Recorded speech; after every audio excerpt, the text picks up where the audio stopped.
there's something about maintaining, regardless of the circumstance, human dignity for yourself and for someone else who you really could, right? And many do, like you said, justify like just going after them in all the ways that you can, because to a degree of all the things that you can justify getting ugly and mean over, divorce is typically in our society. It's kind of one like they've got a past. He's an a-hole or she is lame and she, she's emotional all the time. Like you kind of get a pass in marriage, like to get a little mean and ugly, right? Right. And so I know that it was protecting the kids to keep it out of here, but I have to think that there's also, I mean, you're an ultra runner, right? And you know pain and you know what it's like to finish something long. Do you have a sense of accomplishment maintaining your and his dignity now? For you, not just the kids, but your own person. Like, I can stand tall in a room knowing I didn't throw him under the bus the whole time.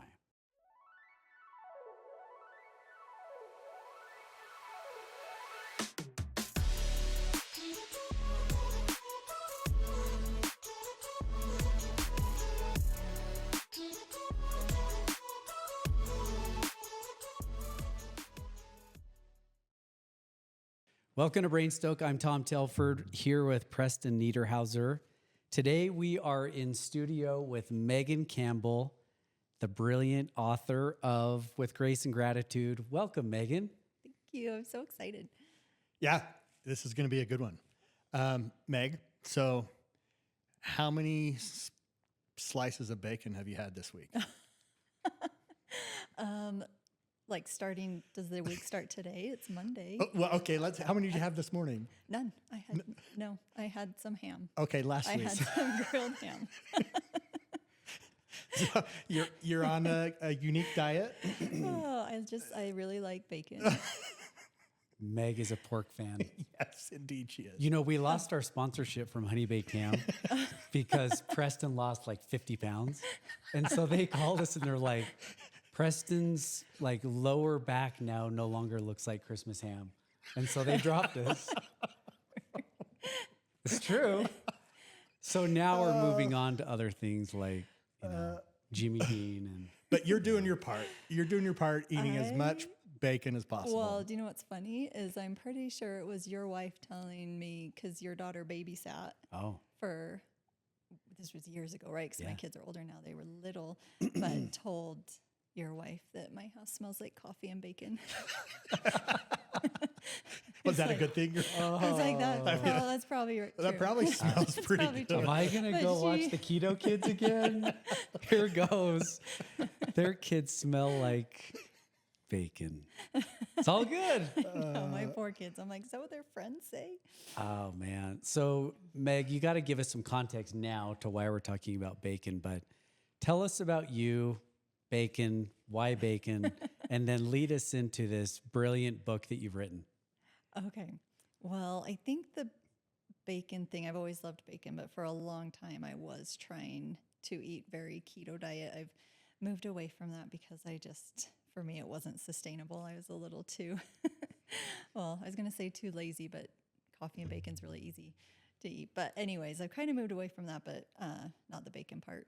But for running, I love long distance running. I love the mountains. I loved being fat adapted for those activities. So I think that's, I love that term, fat adapted. Are you fat? Can we embrace that? I'm fat. That's my next Strava Yeah. title. So you're training for an ultra, right? yes. Okay. And that's coming up here in a month or so. Yes, September. Okay. And how you feeling? I think pretty good. Is this your second or third or fourth? It's like can we call it like second? I've done one, and then I've done 91 miles of another. Okay. And then that was my first DNF. We could talk about that. That was a little rough, but good. It was good. And so now this is my do-over of that 91-mile dropout. Okay. So, yeah. What was the dropout? What race? Wasatch. Yeah. So the same race. Same race. So, you're yeah. back for redemption. Yes. Ham, not bacon. Yes, maybe both. Okay. Megan is an awesome runner. If it's okay to say it so people can they want to see you on Strava or see what you're doing. It's amazing. You're So what's your handle on Strava? That's, I think, just my name. Is that an option for I'm Strava? looking it up. because we're people Strava need to know, friends. like, what's the But ultra runner that's also a think just published Meg author Campbell. that Meg is Campbell. doing Meg cool Campbell. stuff. Yeah. I'm looking Is it up. that an option? Well, let's see. Meg. I'm like relatively newer to Strava. I've So, just gotten into Strava. Meg Campbell. Is that Okay. what it is? Meg Yeah. Campbell, Mountain Green. Okay. see? Yep. Yeah. CAMPBEL. I'm bringing it up because people need to follow someone who's writing books and running crazy miles eating ham. Oh, thank you. Yeah. There's lots of running in the book. Yeah, exactly, It's a which is big- awesome. Yeah. So the book, you wrote a book. Yes. That's a huge step Yes. to write a thank you. book. How long did you think about writing a book before before it came together, before you made it happen? Yeah, it's such a good question because I don't know exactly when I was like, I'm going to write this down. It was a huge exercise. I've always done a lot of journaling, and writing and running have been huge, like coping, self-care, processing outlets. So there was always journaling happening. And then I also tried to, not that I know we can't always control the narrative, but when I got divorced, I really wanted, we live in a small area and I was teaching at the local elementary school and I was so worried about my kids and all these things. And I just started sharing a lot of that story on social media just as a way to kind of give people information and hopes I had for right treatment of my kids or their conduct or whatever, right? Because Yeah. divorce is tricky. So at some point I just realized between like these Instagram entries, journal entries, and lots of therapy notes, I kind of had this outline and then had so many sweet friends just encouraging me like, you should share this story, you should write it down, you should. And, you know, my former husband and I get so many questions about the divorce and about our co-parenting relationship that in trying to answer a lot of those, I did kind of end up with a book. And Yeah.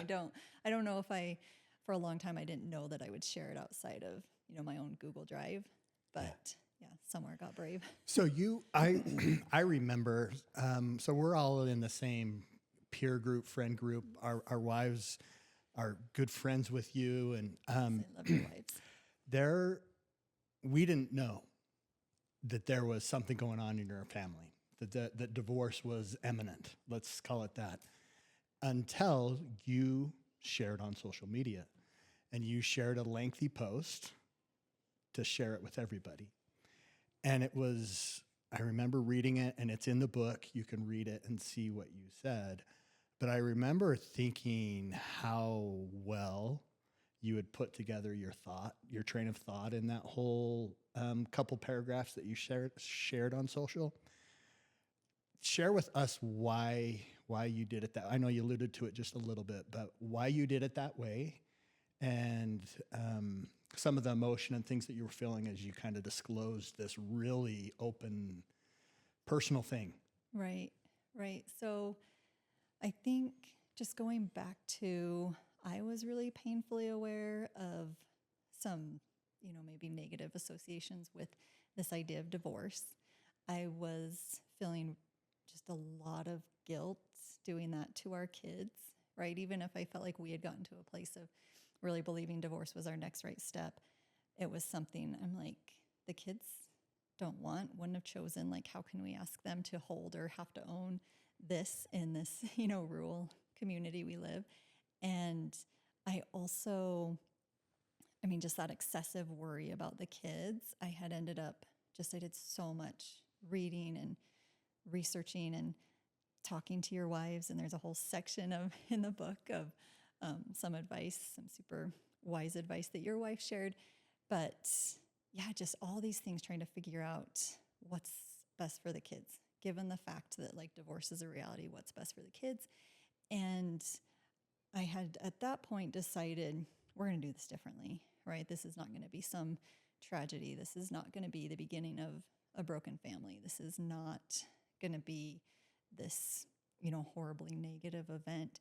And I really felt strongly that I had to let everybody know that, right? That our intention was to be amazing co-parents. We didn't want friends, acquaintances to pick sides. We wanted to remain very, civil and cordial with each other's extended family. Like this wasn't an ending, like this was an expanding. And I felt like I needed to be like really articulate that if I wanted it to stick. And not that I would have the last word, right? People will talk and speculate and have questions. But at that initial announcement, I really wanted to tell people. I mean, I think I was even hoping maybe this will save my kids a few conversations, right? Which I think, some of their good friends, after I had shared that post, like and again, people we all know, but like their parents had taken kids shopping to go get my kids some of their favorite things to take to their dad's apartment. You know what I mean? I'm like, that was the point, right? That this, right? Adults like my peers could have conversations with their kids who are my kids' friends, and they could, right, know how I hoped those conversations and interactions and, treatment of them would go, that this wouldn't just be some sad, I'm so sorry, pity party, right? Just next adventure, right? There's so much brilliance behind it. Totally. I remember reading the post, and Liza read the post, and then I remember her saying something to the effect of, Megan and Brandon are doing something that's like pioneering.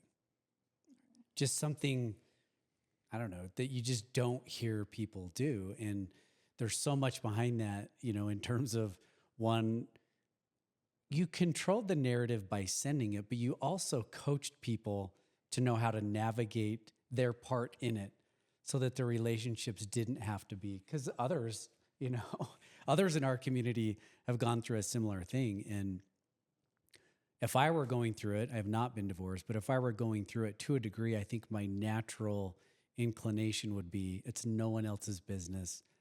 They just stay out of it, And so you kind of armor up and you try to just keep people out. And so speak to that, just how you were researching and looking at it and going, if we can try to not armor up and to do what normally happens, we may have a different, how did you arrive at that point, I guess? Right. I think going back, and this was such now when I try to explain it in the book, it's wild to me even now that we managed to kind of navigate that as well as we did. There was lots of stuff that I think we did keep very private, but for the sake of protecting kids, right? Like it was really important that we told the kids about divorce, right? That we weren't talking about this and about each other to like everybody on the front porch. You know what I mean? So there were some things that we really just were like, we prioritize the kids, and then what does that look like, right? And that includes lots of like being the adult, being the parent, like you hold lots of this hard and heavy stuff, and you just, right, you chose to have kids, and what does protecting their, it did help. I think I have some background, right? Did I mention this in education, right? I'd worked in education for a while. So because it is huge. It informs a lot. Just being aware of like what stages of development they were at and like what needs would come up, and just like what is prioritizing in there, like social, emotional, spiritual, like physical, all the domains of, health and childhood development. And that really was kind of the lens through which we tried to make every decision, even when feelings between like their dad and myself were super complicated and raw, and there were like big decisions to be made. And but still, like we could boil it down to, we want our kids to be safe. We want them to feel safe and loved. We want them to know that, right, this is a change, but we can do hard things. We're still a family, and we have you both know as well as anybody, like such an amazing network here that I knew. And that's been super incredible too, is all these friends, when we ask them, like, just love our whole family, right? There's no sides, there's no bad mouthing, there's no pointing fingers. It's just love everybody. And like everybody just stepped up and did that. And it was amazing. Share a little bit more about your background, because it's interesting as this story evolved. In a way, it was groundbreaking because you don't hear about it happening. But it also made sense that if anybody was going to navigate it the way you did, it would be you two.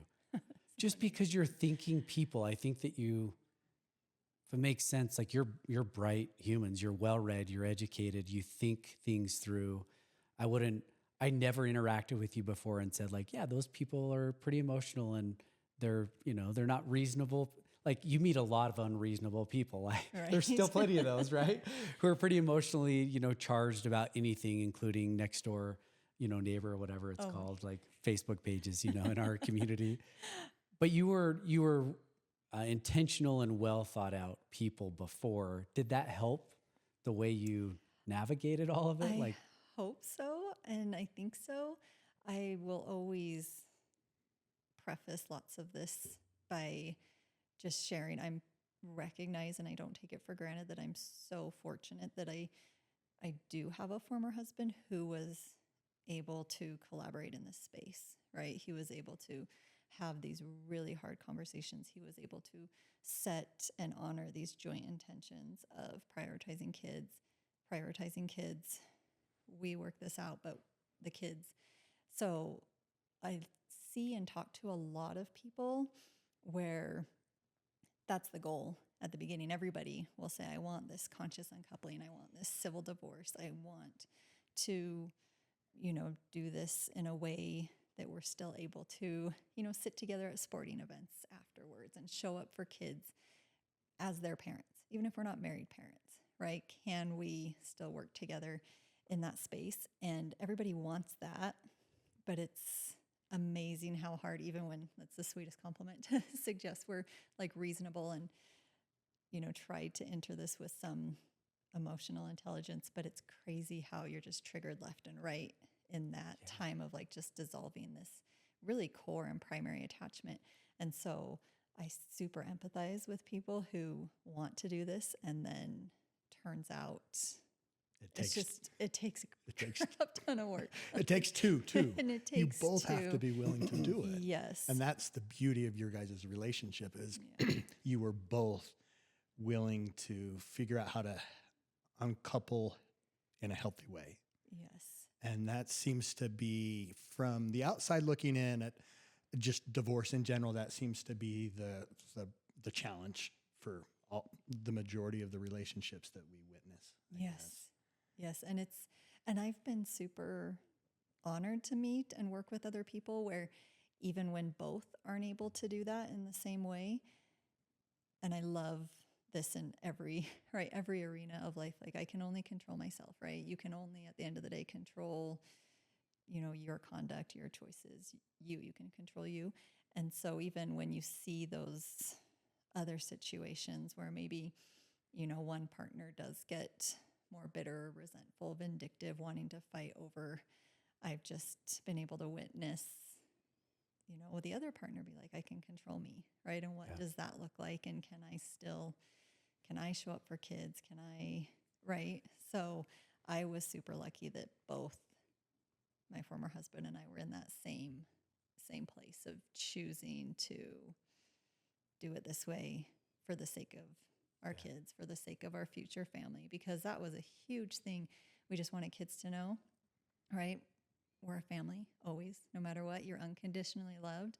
Parents don't divorce kids, right? For young kids, my kids were young at the time. Like that's not a huge jump for these young minds, right? Cognitively to make. Like, wait, you can just decide to like dissolve a relationship. Will you be leaving me? Will you be? And so I think when we boiled it down to these, like, what do we need kids to know? We need them to know that we love them. Divorce is a decision adults make. It has nothing to do with you. And we're a family, like always. And just having those really key things that, and again, this would be different and that conversation would look different for, kids of different ages. I said mine were young, but that was really just this common ground that we could both super agree on.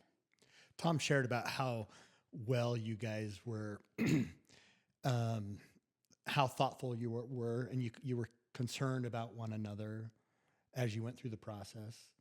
I think it's been 8 years since you were divorced? Probably since we started the paperwork. It's been like 7. So How has it changed? How has your relationship, your co-parenting relationship changed with Brandon? It's just gotten so much easier. I feel like we just could co-parent, like it's just smooth. It's like, a braid, but it wasn't always like that, right? I will have people ask, could you all be together right away? Like, no, that first year was a lot of learning and a lot of just these tiny gestures of goodwill, which came from my own uncoupling coach, right? She's like, this conscious uncoupling, a gracious uncoupling is made up of both like important boundaries, right? We both had to set and learn to honor these new boundaries, but then also countless gestures of goodwill when you can like muster the strength, when you can afford those, when you can. And so that first year I feel like was just these exhausting, right? So much newness, so much, it's scary and it's hard. And your brain is so much more concerned with keeping you safe, right? Than making sure you're like making decisions in line with your highest, actualized self. So it's just constantly tempting to get mean or ugly or bitter or whatever. But those gestures of goodwill just adding up. And now it's just more the norm, right? We've just found ourselves in this awesome friendship, co-parenting place where it's not the right first year, just day in and day out. It was like trying to realign with those intentions and trying to, right, just build. We didn't even know what we were building. Like now it's just awesome because it's, we love being together as a family. We'll still travel, take some vacations as a family, or do these, go on some big adventures as a family. And now it's just very, very smooth, but it took a while.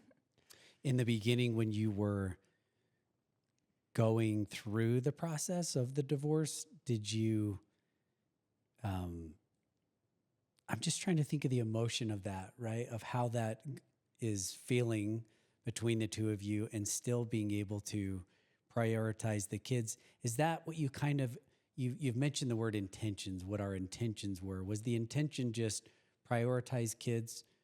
We'll deal what we need to deal with each other, the pain of that, so that the kids, I don't know, so that they felt prioritized? I mean, how did you negotiate that between the two of you? Right. This was another one where my own uncoupling coach and I was at a place where I knew I needed some like professional outside support to keep showing up in the capacity like I wanted to, right? Or could look back and be like, I can live with this. I can live with how we handled this. I can, be okay with that. So I did a bunch of consults and I did find just this really good fit uncoupling coach. She was based in Santa Barbara, California.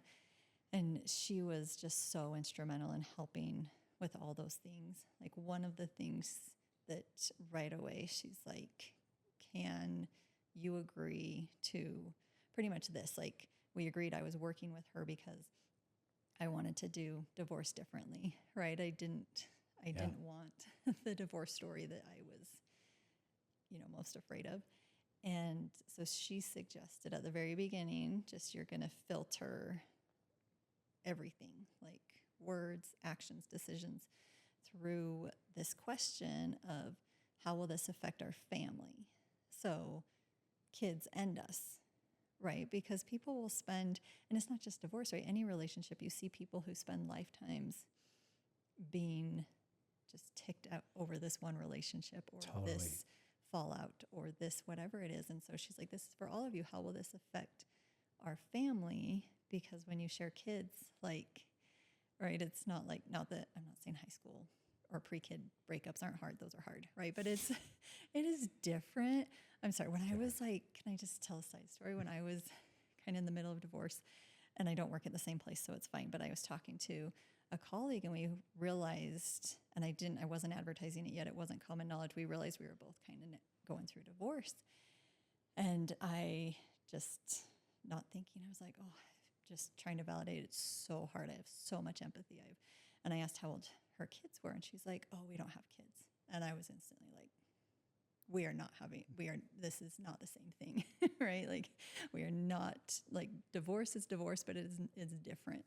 So anyways, hopefully that doesn't upset anyone. But having kids, it just, you're looking at a different post-breakup relationship because there's never, right? Like maybe the goal of like this breakup is closure and moving on. Like that's kind of the goal. Like there's going to be closure to some extent, but it'll never be the same, right? Because you share kids forever. And so she really, my uncoupling coach, kind of was so good at just drilling that in. Like, this is not survive the first year and you're done. This is not get the divorce decree and you're done. This is, right? Like, this is you and your co-parent in each other's lives forever, right? What's her name? Kate Carson. And the question I have as you're sharing this is, you would meet with her, and then would you take this information back to your husband and coach him as well? And how was that received? And this is where I'm just so lucky. So Kate was working with me, right? We were, had an agreement, and I had signed up for this support for, X amount of months.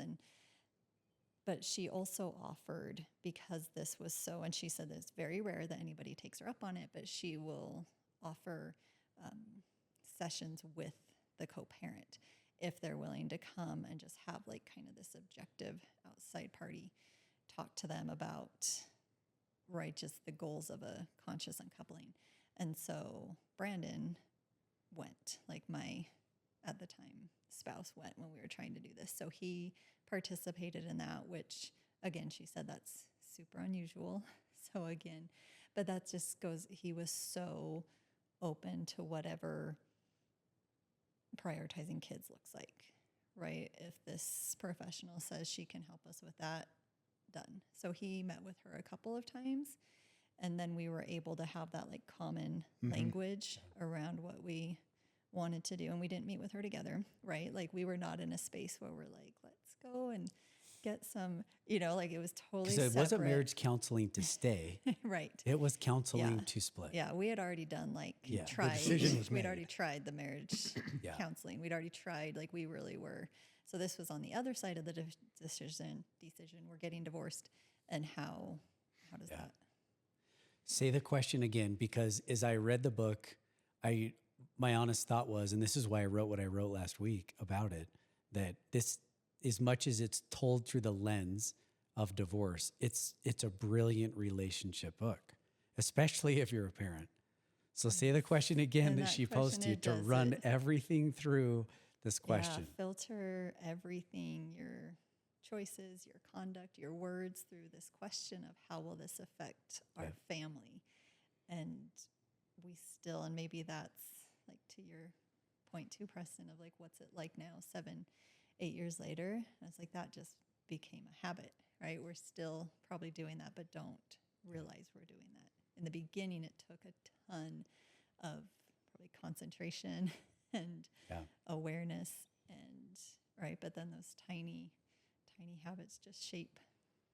When I read that, my head immediately went to one of my favorite, quotes from Gandhi, which is, "Do you fight to heal or fight to punish?"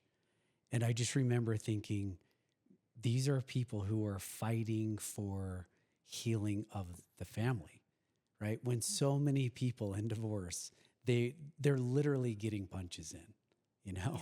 I have friends right now who, the way that they are interacting in the relationship, they're punching each other, but they're indirectly punching the kids. Yes. You know what I mean? The family unit. And so I don't know, are most people in divorce their own worst enemy? Are they just reaping, the fruits of like that fight? Right. And it's so, I wish I had like some magic answer other than it's just so much just work, being constantly aware, trying to, it's such a hard time anyway, right? You're dissolving this marriage, which is like horribly painful, and the heartbreak and the grief and all the things. And then you're also having to try and face these really big decisions. Like, how many nights out of the year are they sleeping at dad's house? And what are we doing with the home? And how are we, right? Just trying, and then having to like turn in and document these resources that you forgot, were even there. And then how do you split them up? So it's just asking so much of your nervous system, right? To keep it together. And so I think like having a lot of self-compassion for that and just recognizing like I'm doing something like so hard, but because it's so important, because it is for sure. And like in any relationship too, it's probably easier to, right, like say the mean thing, try to have the last word, try to like fight over this instead of, right? It's hard when you're. Well, sometimes it's like it feels better. Oh yeah. I want to throw mud at Preston sometimes, and I feel better, and then I feel bad, But like, we're not even in a relationship, other than a biking relationship. But do you know what I mean? Like, there's some validation. So, how did you consciously uncouple? Do that for your kids, right? You're playing the high road for kids, but how did you play your high road for you? Like, do you know what I mean? How did you take care of you through it all? So that you could do the right thing for does that make sense? Like, how did you still advocate for yourself and, I don't know, punch walls? And is this where the running came in? That's what running super came in there. And I will say, like, back to Kate. So my uncoupling coach, Kate, and running were huge. I do think, and this is where I want to like acknowledge people who are like, well, my spouse wouldn't be fair. My spouse wouldn't, that's not feasible for me. That's not. And I do believe, and this was Kate's advice too, whenever we would talk and she just was like masterful at this balance where she would let me hurt and she would validate this immense pain and she would be just like this soft space. But then also, and I'm sure it was whenever, my own rambling or my narrative got really victim-y, she would let me know like, hey, you're pointing fingers everywhere. She's like, I'm here to help you with the finger pointing back at you, right? Because there's accountability to be taken somewhere. Like you did play a role in this. And it's so easy to blame divorce on your former spouse, right? Like I'm the victim. I had nothing to do with this. And she just wouldn't let me do that. But she was like so soft about it. Like I couldn't get just defensive with her, right? She was so good at that piece. And she's like, I will help you with that finger pointed back at you because again, like you can control you. But where I was going with that. And luckily, Brandon was in a space to be addressing the same things. We were able to really, I think, be objective about what was equitable, what was fair, what was right. We did not get ugly in fighting over resources, which I think is where you see a lot of divorces get really messy because, I understand that temptation to get aggressive over money and things. Yeah, survival. Right? You just, right, if you think your survival is threatened. Yep. And so we were able to get divorced without lawyers, but her suggestion was, right, get a lawyer, get a therapist, get a coach, right, get these supports in place so that you're able to get objective about what's fair and then make lifestyle changes accordingly and move forward, right? Like do not spend decades fighting over things. Yeah. She's like that. You will miss your kid's childhood. You will miss, like, there's just so much so those reminders were really powerful for me. I was like, yes, this will not be the crossroads that I spend years fighting over things. Yeah. Like, I just was not going to do that. And then running is where some coping there. Yeah. What? How are you coached with regards to your kids? Because it feels like, well, we know how impressionable kids are, and they hear everything we say. So they're going to hear mom on the phone. They're going to hear dad on the phone talking about whatever is going on in the home. And they're going to make decisions, and they're going to think about things. And you managed, it appears, to avoid the majority of that, where they might have had negative feelings towards the whole deal. That's probably not fair to say, but I'm trying to understand how you were coached up to coach your kids. Because early in the book, you share you share stories about each of your 3 children, talking about it either with their peers or dropping your son off at school. You shared some interesting stories and how it was hitting you based off what they were experiencing. Right. So how were you coached with regards to the kids? Can I tell this is one of my favorite stories? Yeah. And I think can I use Liza's name? Sure. She said I can use it in the book, so I figured it's okay that I say it now. Liza's my wife. Yes. We've mentioned her name plenty, to listeners, but yeah, go for it. So I was and this is what's just, I don't know, it's all just wild. But I had so many negative associations with divorce, and I was so scared of divorce, and I just like so much guilt that we were doing this to the kids. But I stuck to those, and this was from researching, like there's lots of literature out there how to talk to kids about divorce. And that's another one of those things that I like made time for because it was so massively important to me. But I also understand that is not something most people are able to make time for in the middle of a divorce. It's a lot. But I read just tons of literature on that subject. So, and then with the help of Kate, we kind of agreed to stick to these points of, we're making sure the kids know and understand, like, we love you, has nothing to do with you, we're a family. And we kind of just repeated those broken record through like really the thick of the divorce. But it was 2 years later, out of the blue, my son, he would have been 11 at the time of this conversation. He's like, "Why'd you and Dad get divorced?" And it like instantly just stopped me. I was like, just like literally physically sick. I was like, what did he just ask me? Like, we're doing so well and we've uncoupled so well. I followed all my steps. We've been, like, why is he asking me this? And the guilt was like back, and I don't know, we talk about so much, right? I feel like we've kind of established this just open, honest communication. I'm so glad he asked me, but I was like, I was so lost, and I had long since stopped working with Kate, right? We're a couple years post-divorce, and I'm like, I don't know what to do. And I actually brought it up with Liza, and it's like, now I'm like, oh, of course. But it was like the most brilliant answer. She's like, because I was so panicked. I didn't give Beck an answer. I told him, I'm like, I need to think about this. I think this is something that, will make sense for all of us with some time, but I don't have a good answer right now because I was so scared of any answer I give my kids. I can't really control how they internalize that or misinterpret that.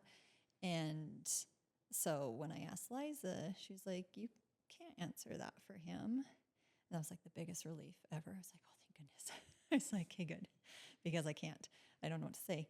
And so I was like, well, what do I do? And she kind of just walked me through. She's like, even if you and Brandon have a shared understanding maybe of reasons behind the divorce, they're still your individual reasons, right? Still your individual experiences. You're still processing and making sense of those years after. If I would have tried to tell anybody my reasons for why we got divorced years ago, they're totally different than what I would, maybe how I would explain it now. And so Liza was kind of reminding me that you're still making sense of that. Your kids don't need your reasons. Like, really, when they come to you, like, why did you and Dad get divorced?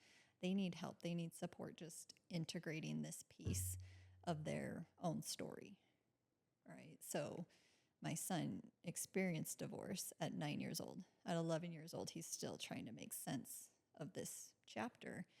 And so I was like, okay, what do I do? And I was like, just ask him questions.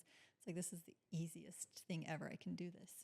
And she's like, ask him what it's like for him that his parents are divorced. Ask him what it's like for him that, well, your parents are still friends. Ask him whatever it is, right? He's trying to make sense of this. And it took me a couple days to get brave enough because I realized when I was putting it off, I was so scared of his answer, right? I was scared to bring this up because divorce was still like this big pain point for me, even though we had tried to do it different and hopefully, relatively well. And when I asked him, it's like, remember when you asked me about why Dad and I got divorced and I didn't really have an answer? And can I ask you something instead? And he's like, sure. And he's 11, but it's like, what what's it like for you that Dad and I are divorced? And it was like, I don't even know if I was breathing. I was so scared, and it surprised me like how scared I was for his answer. And he thought about it, and I'm just like sitting through the silence because I just want to rescue him from whatever, right? I've just already attributed like something sad and awful is going to come out. And he's just was able to like think about it, without me putting my expectations of his answer out there. I just made myself be quiet for a minute. And he said, I remember being really sad. I was really sad at first. And I was really sad that Dad was moving out. He's like, but I still see him a lot. And we still do stuff together. And I guess everything just seems better this way. And it was like the most, I talk about like feeling wrecked and rescued at the same time. Like sometimes you find these things or have these experiences or exchanges. And him saying that was just the most, right? And it was this 11-year-old language. But he was just labeling, he's like, it is better. Like living and being is lighter this way. Even if we thought when we were married, we hid like problems from the kids. I was like, they were still absorbing that energy, right? That we were trying to force it, that we were trying to fake it, that we were trying to just, do something that wasn't authentic. So for him to be able to, and just have that space to speak it, because that was probably what he was thinking and needing a way to be like, am I onto something? Is that right?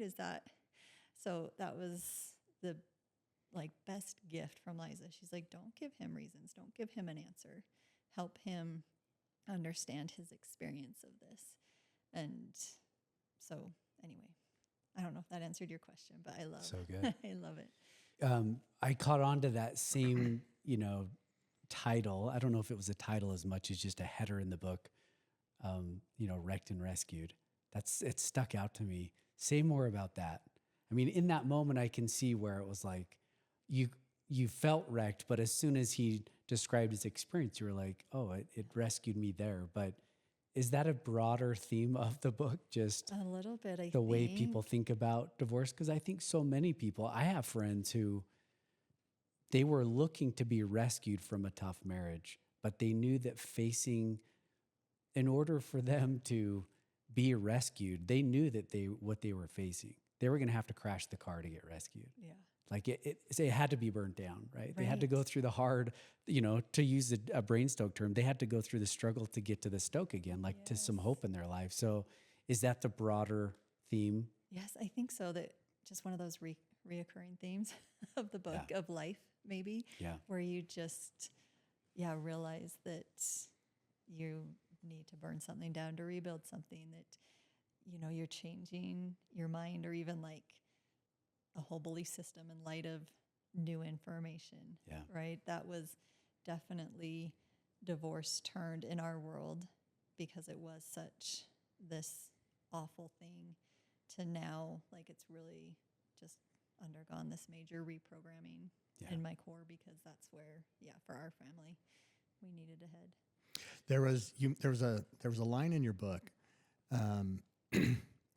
and you wrote, since young adulthood, I've tried to skip, distract, and or adjust, or just stay crazy busy enough to stay ahead of the hurt, the truth, the work.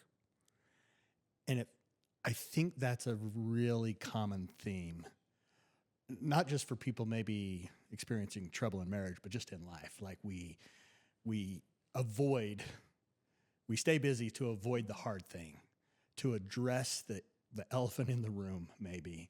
What would you say, now that you figured out how to address the elephant in the room in a healthy way, what would you say to the rest of us that are maybe dealing with some of that stuff? I think that's and I think it looks different for, I don't know, for everybody. Does it come at midlife where all of a sudden I'm like, just massive identity crisis, right? I was like, just figuring out how to return to, I call it like my core, or when I talk to my kids, like I want them to just stay in touch with themselves, right? Before all this outside conditioning or shoulds or, whatever it is, like what feels like honest, what feels in line with, like what is just authentic for you. And that sounds so abstract, right?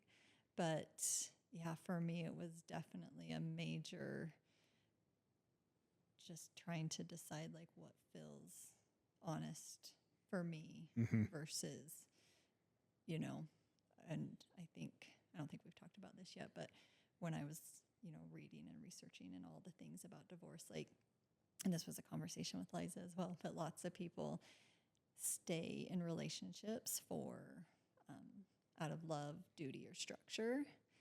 And that kind of the context of those things, me just looking at like, am I participating in this out of, right? What reason, right? Am I spending my time in line with core values? Or is this just a total, like, I feel some duty to this that I don't really understand and need to reevaluate? Or just what's, right? Like, what's real? Totally. When you think about the child component, you mentioned earlier, a work associate who was single. Would you have thought through marriage differently, meaning you would have addressed the elephant in the room earlier without children? Oh, for Were you relying sure. like children are involved, therefore duty And elevated, the structure for them, elevated, maintaining the Totally. structure for them. Yeah. Yeah. And I think, and that's what I always, like, I came back to this question because there's all these, studies on, poor behavior outcomes, lower academic achievement, all these things associated with kids from divorce. But I would always wonder, I'm like, well, where's the research on like, what happens to kids who stay in, the family home of unhappily married parents, right? I wonder what those outcomes are, or what are they internalizing about relationships and like love, duty, and structure. And right, not to say that it shouldn't be 100% love. I don't think like that's not realistic, right? But it can't be like 100% duty or like primarily like soul structure, right? Like where's this balance of a really honest partnership? So yeah, I used to be like, we should study that, but how do you study that? Nobody knows who's right, what kids are. You said something really great when you shared your oldest son's your interaction when you asked him how it makes him feel. And the last line you said was, he recognized and he said that I think it's better this way, or something to that effect. And I really appreciated that the 11-year-old recognized that we're all happier this way. Yeah, it feels, that's what he doesn't have or didn't have the language for that. But that was always the hope, right? That our kids would grow up and just see this different model that's more honest. They see their parents being great friends. I honestly feel like we're like a great co-parenting partnership, but we're also not trying to show them what romantic love looks like, because we're at a place in our marriage where we weren't doing that. And so, yes, I love to think like him just being like, yeah, this is better. And that they'll all grow up understanding like, oh, yeah, that makes sense, right? I understand. And they just have divorce, I feel like, gifted us so much.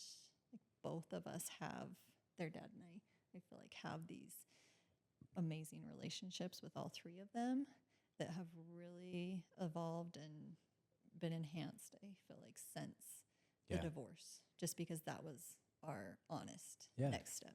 So, I mean, listeners may hear this and they may take a tone. You mentioned this just in our small talk before, but that others may have, strong opinions about the feeling or the sound of it or all, there is a tone of benevolence, like that it was just perfect and it worked out to uncouple. And do you know what I mean? Like, oh, good for them, and I say that just so that people who are listening we understand that their circumstances like major abuse, addiction, major child abuse going on, all sorts of very heavy things, societal issues that are going on where that is the crux of the divorce, that's going on. So talk a little bit more about that, just in your experience now as you broaden, as you write a book, knowing that all sorts of different circumstances in divorce are taking place. Has it allowed you to zoom out a little bit and go, oh, for people who maybe are doing it for other motives or other reasons, this would my feedback or advice to them would be. Yes, and I'm glad. Yeah, thank you for bringing that up. I tried in the book. There's a whole disclaimer that anything I even potentially advise within the context of my story, and I purposely wrote a memoir because it's like N of one, right? It's Right. my experience of divorce, which I know my experience very well. I know that divorce is so, relatively common, right? Close to 50% of marriages, first marriages ending in divorce, but then each experience of divorce is so unique.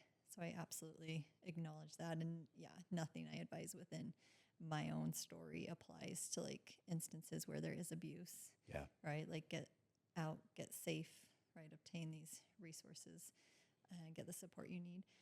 And then I've also, I've looked at this so much, right? And tried to empathize with other people's experience. I've seen things that a big one is if I had ever had to face the potential of uncoupling from a parent who was not capable of prioritizing the kids, right? If it was a partner who was actively going to put them in the middle, right? I can't imagine that corner. That's one that I'm like, I don't know what I would have done if that, right, was my reality, if I was looking at trying to do that. I do think, and I've been lucky to see people just still choose, right? What do I want to model for my kids, right? What do I want to work toward for them? And then I also think, so there's instances where abuse like this it's right. There's no conscious uncoupling in that situation. There's other situations where you see one parent very much wanting a civil divorce and one that is really just bent on fighting. Yeah. But then others, I think, and this is maybe an unpopular opinion, and I never want to sound dismissive of somebody else's experience, but I think most people, and Brandon gets this a lot, I get this a lot, I wrote it in the book, people will be like, well, you're lucky this didn't happen, so you guys were able to divorce like that. You're lucky this didn't happen, so you were able to divorce like that. You're lucky, right? And they fill in the blank with whatever reason they've used to justify getting mean and ugly. Whatever reason they've, decided makes sense for them to rationalize a lot of fighting. And I do get, I don't even have the right adjective. I just want, well, in the book, I swear about it in the book. But I won't swear. Is it defensive? You wanted.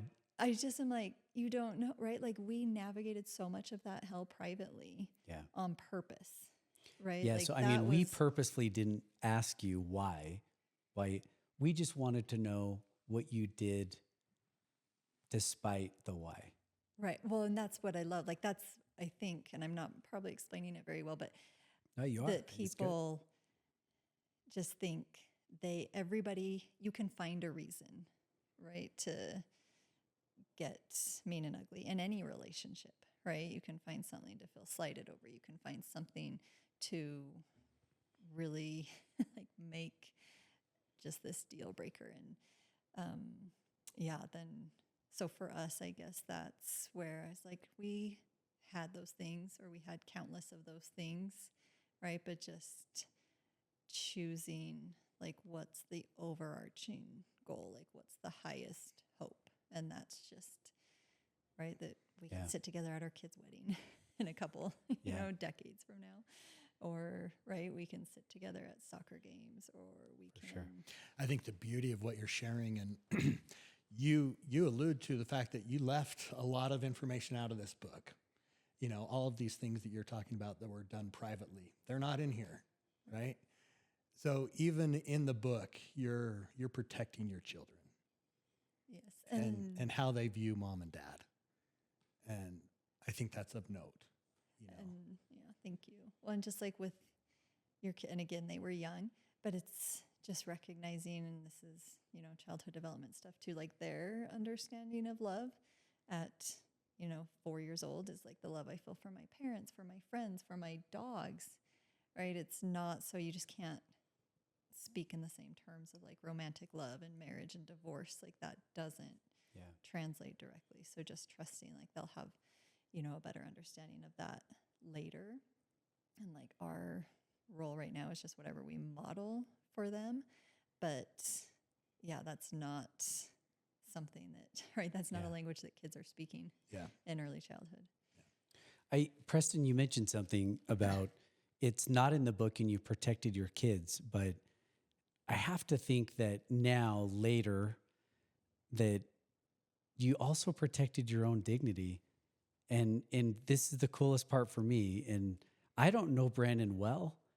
I don't know what happened really, to be honest, like why you would say you divorced, but there's something about maintaining, regardless of the circumstance, human dignity for yourself and for someone else who you really could, right? And many do, like you said, justify like just going after them in all the ways that you can, because to a degree of all the things that you can justify getting ugly and mean over, divorce is typically in our society. It's kind of one like they've got a past. He's an a-hole or she is lame and she, she's emotional all the time. Like you kind of get a pass in marriage, like to get a little mean and ugly, right? Right. And so I know that it was protecting the kids to keep it out of here, but I have to think that there's also, I mean, you're an ultra runner, right? And you know pain and you know what it's like to finish something long. Do you have a sense of accomplishment maintaining your and his dignity now?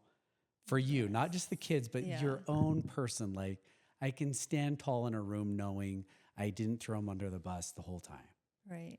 And didn't get just small and mean and bitter. Absolutely. And Brandon, I will say he was better at this before I was. Like I was definitely, yes, his treatment of me I'm just amazed and lucky. And I mean, I talk about that in the book. He helped coordinate some amazing service from my dear friends, your wives, where they did, a big one. They did so much for me through that season of divorce, but they redid my bedroom. I don't know if I'll show you guys before and after photos, but it's beautiful. And I remember. I do. I remember as well. That's cool. Yeah, absolutely. But he helped coordinate all of that. Like he was dog sitting for me while kids and I were out of town. And that was within a year of the divorce, and just that he was in a place to work with my friends. Like what does that do for him, right? That what motivation would he have to help my friends see this need and fill it? Like I was having a hard time in that bedroom that we had shared for over a decade, right? Like my friends could see that. It would be so easy for him and probably most, ex-husbands to be like, that is not my problem. Yeah. So but what an thanks, interesting friends. thing to contact your friends. Like the Well, olive branch he extend. him. Yeah. And we're right, because they knew I was out of town, and just that we Totally. had established this, that he was approachable, that would be a safe space for them to ask, like, can we get into the house? We have this planned, and just that he could collaborate in that way for me. And that was probably before I could return that, right? Yeah. Like my gestures of goodwill were probably a lot smaller like in the beginning. And so, but yes, he has always, I think, kind of had that outlook, just that everybody's healing is good for everybody. In the book, you mentioned the term growth mindset. And I caught onto that too, just like the maturity of thinking that I may lose the battle, but I'm going to win the war long term by, I don't know. I mean, there's wisdom in that, right? Brandon investing in his relationship in you is an investment in the love of his children. Mm-hmm. And that's so freaking hard. And yet it's the right way to win the war. The long game is that, right? Like trying to find an olive branch and extend that despite the circumstance, because caring for your ex is caring for your, in my opinion, and I'm totally ignorant, but it seems that way. I agree 1,000,000%. And it just feels better, right? To not constantly be trying to like win something or have the upper hand, or, right? It just feels so much better to be kind and Yeah. Say more about the growth mindset thing, because I'm interested to know on this end. It's in writing the book, you almost take on this coaching role now, which is cool, in my opinion. Like you're helping others navigate it. For those that didn't consciously uncouple and they're in the toxicity of like the battle, they're divorced, it's not amenable, they're fighting all the time. Is that an area where you would say if they didn't do it that way, now is the next step, how do you get through it? And is it a growth mindset? Like, how do you want to get through it and past it and that kind of behind you so that you can be happy? Yeah. Like just happy. And isn't that what's so beautiful? I have to remind myself of this because it's so easy and we're so prone to just feeling stuck or feeling sorry for ourselves or feeling like regret over this or that, but just do it different, right?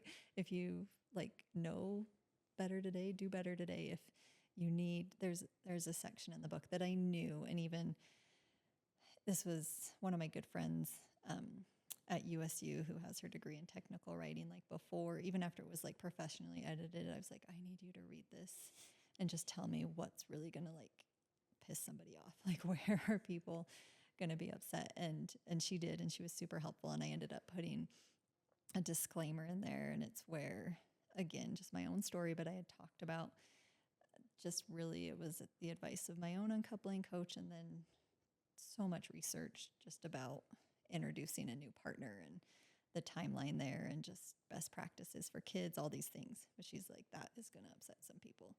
And I would never, I don't want that. I never want my experience or my words to be weaponized against anybody else. And just at the end of the day, that you can have a conversation. You can tell your kids like, hey, I wish I did this differently. Can we kind of like, you can just reset stuff. Like just, and that's, I realize, so much easier said than done. But if it really comes down to like a growth mindset, like, can I try to reset this? Can I try to repair this? Can I try, if I want to do this differently? Like, who says it's too late, right? Like, it's not too late. And I think that's changed. I'm sure, I don't know. I feel like for a while it was a thing, like parents, and I don't know for sure, but like didn't really apologize to kids, right? Like parents were like experts and like know it all. I don't know. I apologize to my kids all the time. And I think that's like more and more common, hopefully, I hope. But I'm like, how? There was a pivoting point in our oldest life when we intentionally started, and it changed everything. It's like, hey, we don't have it right. It almost like relieved us of the burden of trying to be perfect and have it all the answer. Right. It was almost relief to us as much as just, hey, dude, we suck. Good luck. Like we're JV parents. Good luck with it all, you know? I know. And it was like just kind of like this. Anyway, continue. No, but yeah, I just it's love real. that. I think that's beautiful. Like I'll tell my kids that. I'm like, I've never had a 15-year-old son before, so I'm trying to figure it out, and I get it wrong sometimes, but I'm like, I just love that versus thinking everything's like fixed this way. So yeah, I do, to answer your question, like anyone feeling, and we probably all have instances like of wishing I did this different or wanting something to, look like this, and just that what's the next step in resetting, right? Is it a conversation? Is it, getting more information? Is it, right? Whatever it is, just, I don't know. I don't want anybody to ever be like, oh, it's too late for our family. I think the first step is to get the book. Oh, I mean, honestly, I mean, yes, go buy the book, it's awesome. But just for people to have some coaching of maybe how someone else did it different, I mean, some of my favorite friends that I have who are divorced, I can't judge at all why they got divorced, but I really want for them to be happy going forward. Like none of them are crappy people. right. But I think that they do view themselves like, well, I didn't get this marriage right, so I'm not capable of getting a relationship right going forward. Maybe they don't feel that way, but I know a few of them do. Like, hey, I don't want to take the chance. And the challenge is like how like we're human and we should be connected some way, whether marriage again or not, but just love. Yeah. Just love by someone, Absolutely. So Can you share, the title of the book is With Grace and Gratitude. Can you maybe elaborate a little bit more on the gratitude side of what the last 8 years has been like? Yes. And I think around this season of my divorce, I was getting more into just learning about intentionally practicing gratitude and how powerful that is. And it just has the ability to even, rewire, pathways in your brain. Just gratitude's so powerful. And so that was just good timing, I think. And even through the divorce, just trying to really reframe a lot of things, right? Like reframe like divorce. This isn't a tragedy. We're so grateful for everything that's been created and shared and taught. And I would really try to just, which how awesome. And as soon as I would like shift my mindset, I'm like, I feel so much better, right? Like, so gratitude really was such, it's just so ironic, right? Because it almost feels like a selfish practice to me now because it makes me like literally feel better when I just remind myself, like reframe that. Like there's just so much, it sounds so cliche and probably cheesy, but like so much to be grateful for. And so even when just divorce, like the ugliest parts of divorce, I could look at our 3 kids and be like, I want to do a thing different. Yeah. Like not a thing. I'm so grateful. And I just, felt that I don't know, through that lens of gratitude, I'm like, everything's as it should be. Right. It's awesome. Yeah. Freestyle. Finish it off with some freestyling. Anything you want to say, advice, I was thinking anything. Yeah. Well, that you've one learned. more when you were talking about just people being like, I don't know, feeling discouraged or what's my next step. And so I have one more. I'm going to end with a favorite Liza analogy. I don't know if she likes it. I like it, but I'm on camera, so I can do it exactly how it happened. But it's just like being so kind to yourself. Like you just, I don't know, being human's hard sometimes and you don't know what you don't know until you know it. But this was shortly after my divorce, maybe a few months, and out with some girlfriends. Liza was there and we were talking about a lot of things. I don't even know. Dating again, that was like, there's no way. And I was more nervous about retirement plans and we were getting into all these like things that I just felt like I am behind in life. Like I have so many problems for future me and just really overwhelmed. And Liza was like, nope, stop. She's like, back up. We're not, talking about this. We're not talking about this. She's like, you are Swiss cheese, my friend. And she can you see it? Yeah, 100%. Do I sound, am I doing it well? And I'm sure it was like literally on the spot analogy, but she's like, holes, right? There's holes everywhere. There's places that need healing and whatever it is that you've been through. So like maybe marriage and that structure had served to cover up these things.